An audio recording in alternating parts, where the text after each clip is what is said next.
पुन्हा 2 क्षण डोळे मिटून पुन्हा एकदा डोळे उघडले आणि बबनला सांगितलं की बबन, तू मागच्या जन्मी एक हत्ती होतास. नीट ऐका, नीट ऐका. बबन, तू मागच्या जन्मी एक हत्ती होतास आणि जंगलामध्ये चरणं हे तुझं काम होतं. एक दिवस काय झालं, जंगलामध्ये वनवा लागला. गोष्ट नीट ऐका. गोष्ट तर गेली, जिंदगी बरबाद समजायची आपली. आपण हेच नाट्टापट्टा छट्टापट्टा याच्यामध्येच आपलं जीवन व्यर्थ झालं. धन कमवणे याच्यामध्येच मरणार आपण. नीट ऐका ही गोष्ट. बबन, तू मागच्या जन्मी हत्ती होतास आणि जंगलामध्ये चरणं हे तुझं काम होतं.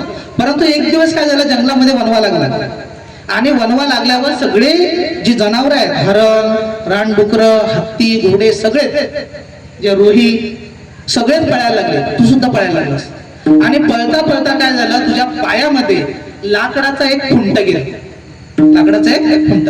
हत्तीचा पाय हा खालून मऊ असतो, त्याच्या पायामध्ये पटकन काही पण शिरतं.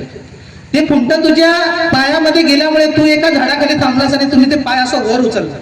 काय केलं, काय केलेलं आहे, वर उचललेला आहे. आणि तेवढ्यात काय झालंय, एक ससा तुझ्या पायाखाली येऊन थांबला. एक ससा तुझ्या पायाखाली येऊन थांबला. तू ते पाहिलंस, तू ते पाहिलंस आणि तू तो पाय खाली न ठेवता असाच उभा राहिलास.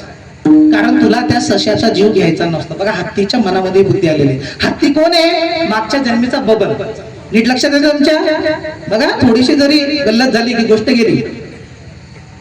बबन मागच्या जन्मीचा हत्ती. त्याच्या मनात आलंय की मी जर पाय खाली ठेवला तर ससा मरून जाणार, ससाचा पार चटणी होणार, चेंदामेंदा होणार. आणि म्हणून तो हत्ती मागच्या जन्मीचा बबन याने तो पाय असाच ठेवला. वनवा वाढत होता, वनवा वाढत होता, वनवा वाढत होता आणि बबन काय पाय खाली ठेवे ना. ससाही काही जाईना.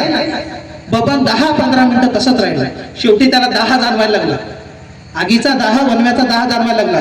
तरी बबन पाय खाली ठेवला, कारण त्याला हा सशाचा जीव घ्यायचा नव्हता.